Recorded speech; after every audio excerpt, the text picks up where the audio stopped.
A lot of people say that communities are the future. I disagree. I'm not going all in on community. I think 90% of communities are going to die. And I'm going to expose to you my 5 arguments and the one kind of community that I do think is going to thrive. So let's get into it. Communities are kind of like this awesome friend group in the beginning, right? You got 2 or 3 people, they're your boys, and it's fun. But then you start adding randoms because you want to, I don't know, you want to make it better, right? So you start adding randoms to the group and then it starts getting really lame. So the more people that join that group, the lamer it gets. Dynamics started to happen. People don't want to talk to each other much. It's getting increasingly hard to coordinate dinner at Susan's. So what do? You kick Susan's out. And so the group ends up being less people. And one of 2 things happen. Either the group dies, which most groups do, or you're back to the core of 2 to 3 people.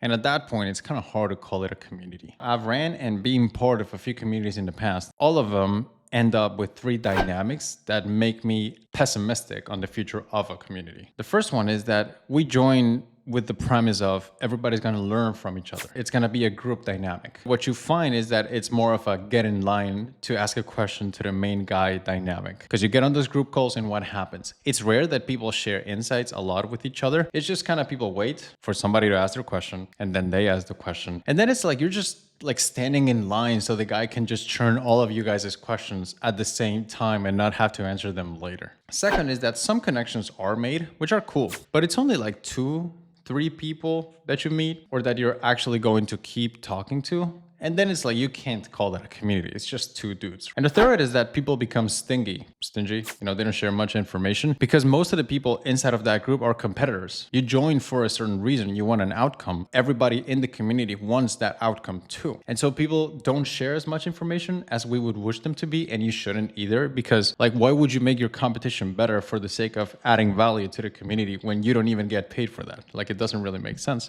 The information is like kind of gated. It just doesn't leave much from people. So it becomes kind of this weird dynamic in that you want to share some things, but you know that these guys are going to use that and you will probably make less money because of it. That dynamic occurs in communities, or at least that is how it is perceived. The fourth argument is the AI argument. It has made people more lonely. With good reason. You could ask a friend group some questions, or you can ask the community some questions, or you can ask AI that is going to give you a better, more accurate, faster, and done for you answer. Kind of like a no-brainer. The final argument is kind of a more short-sighted argument, is that it has information that is not available outside. Think about it for a second. They give out information. The people there read it. Oh my goodness, this is great. It's so valuable. What are they going to create content on after? That same information. What was before a secret among the boys, then it becomes being public among the internet. The owner also has that incentive of, you know what, let me just make the thing that was previously gated free. They post it, that brings a lot of people into the community. Let's just be honest about it. The incentives of the owner is not the same as the incentive of the people inside. The owner wants to bring as many people in. The people inside want to actually get an outcome. It's not the same. Some things overlap, but it's not exactly the same. The fact that the info is gated today doesn't mean that the info will be gated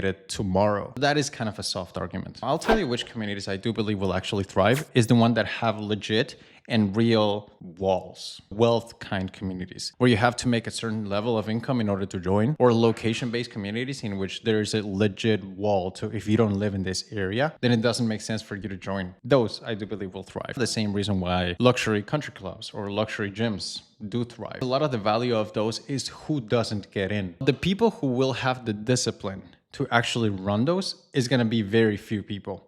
Why? Most people just want to get as many people in because that means they make more money. So in order for those communities to thrive, you need to find somebody, and this somebody is very rare, somebody who is willing to say no to the money to preserve the aura and the tightness of the community, which is very rare. Most people just want to make the most money possible and don't really care about the experience. There are exceptions to this. Some people will actually have that in mind. Most won't.